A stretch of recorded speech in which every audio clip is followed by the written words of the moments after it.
네, 안녕하십니까. 서울대학교 치의학대학원 치주과학교실의 교수 조영단입니다. 네, 대한치주연구소 세미나 세 번째 주제, 치주질환과 전신질환의 연관성입니다.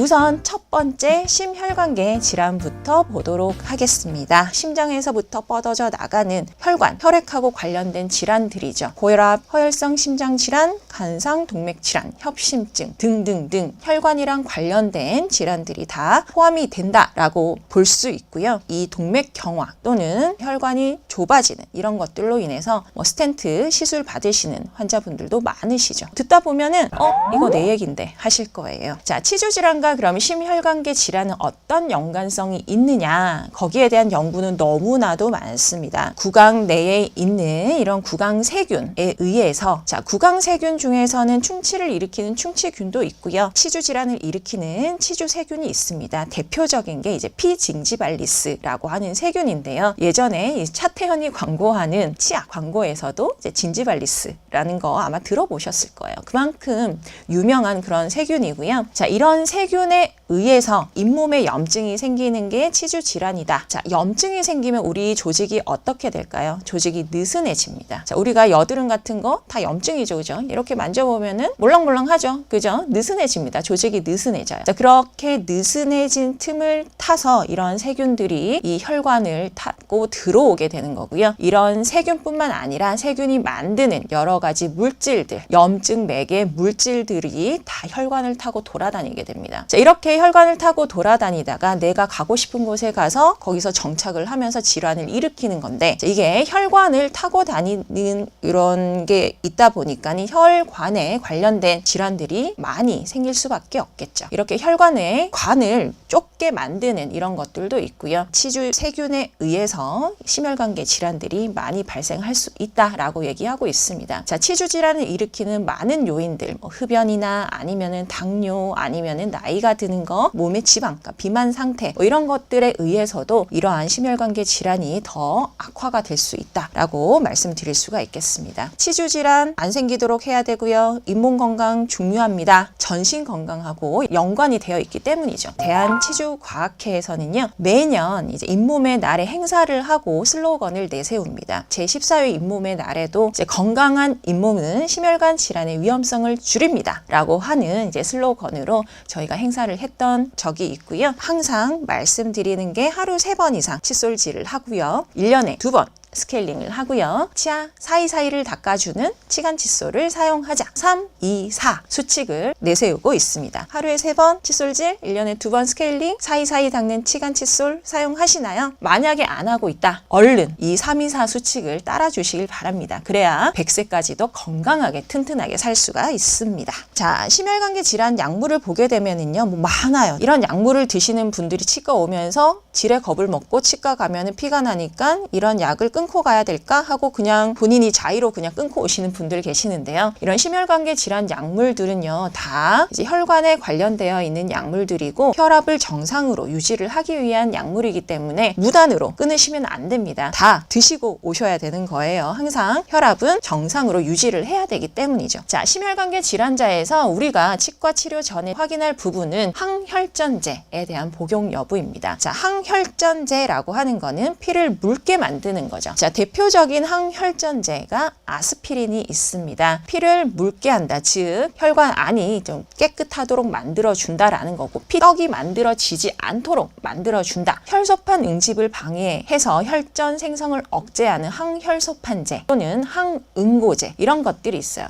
저거 내가 먹는 건데 피가 나는 치과 치료를 할 때 이런 것들 이제 중단하는 경우가 있습니다. 보통 우리가 건강검진 받을 때도 이런 것들은 3일에서 5일 정도 끊고 건강검진을 하시는 경우들이 있죠. 고혈압에 관련된 혈압약을 끊으시는 게 아니라 피를 묽게 하는 약을 드시고 계신다라고 하면은 충분히 중단을 할 수도 있지만 자의로 하시는 건 아니고요. 자, 저희가 다니시는 병원에 의뢰서를 써드려요. 얼마 정도 끊을 수 있는지에 대해서 여쭤보고 회신을 보고 거기에 따라서 결정을 하게 됩니다. 자, 그런데 나는 저런 약을 먹지도 않는데 나 지난번에 일을 빼고 나서 피가 안 멎어서 고생했어요. 이런 분들도 계시거든요. 이제 신장에 관련된 질환이 있다거나 간에 관련된 질환. 왜냐하면 이렇게 혈액을 응고시키는 요소들이 신장, 간 이런 데에서부터 만들어지는 거기 때문에 만약에 신장이 좋지 않거나 간이 안 좋다거나 이런 질환이 있다라고 하면은 앞서 말씀드린 그런 항혈소판제, 항응고제 이런 것들을 안 드시더라도 출혈 경량이 있을 수가 있습니다. 암 치료를 받고 계신다거나 이런 분들 중에서도 혈전용해제를 드시지 않아도 출혈이 될 수 있기 때문에 항상 치과 치료하기 전에 몸 전체에 대한 나의 몸에 대해서 정확하게 알고 안전하게 치료를 하는 것이 중요합니다. 자, 그런데요. 이렇게 혈전용해제를 며칠 끊으십시오. 끊었는데도 또는 내가 혈전용해제를 먹지 않는데도 아까 그런 전신질환에 의해서 피가 안 멎는다라고 하면은 나는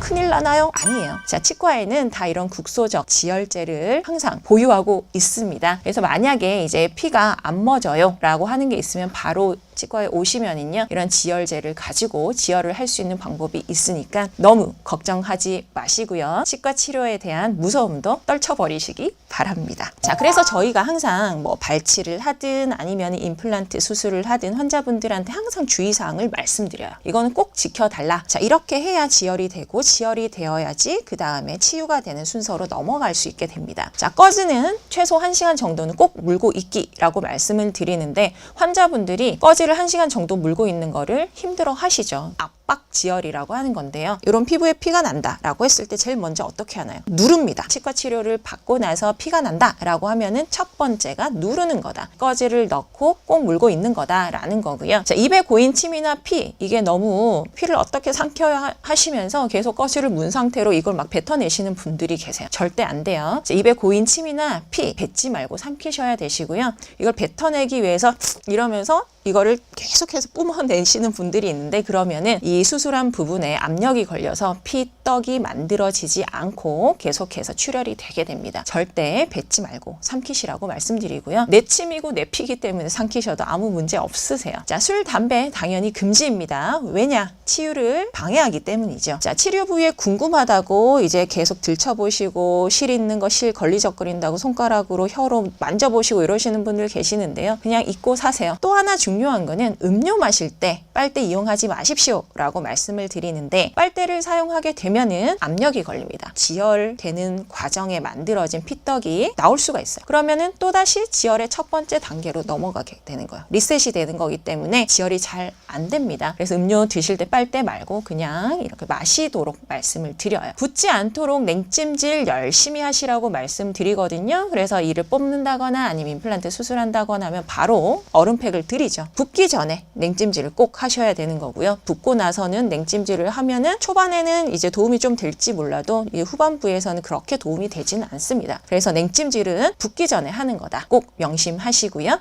자, 처방받은 약은 지시에 따라 철저하게 복용하셔야 되는데 환자분들 중에서 안 아파서 안 먹었습니다. 이러시는 분들도 계세요. 자, 그런데 안 아파서 안 드시는 게 아니라 이제 수술 후에는 감염이 될 수 있기 때문에 감염이 되지 않도록 이제 약을 드리는 거라 처방한 대로 다 드시는 게 발치 또는 수술 후에 성공적인 치유를 할 수 있는 관건이다 라고 말씀드릴 수가 있겠습니다. 혈액에 관련된 즉 심혈관계 질환하고 치주 질환하고의 관계 그런 분들이 약을 드실 때 이제 어떤 것들을 주의해야 될지 치료 후에 어떤 것들에 주의해야 될지에 대해서 살펴보았습니다. 네, 오늘 제가 준비한 내용은 여기까지이고요. 치주연구소 세미나 다른 주제로 함께 하도록 하겠습니다. 감사합니다.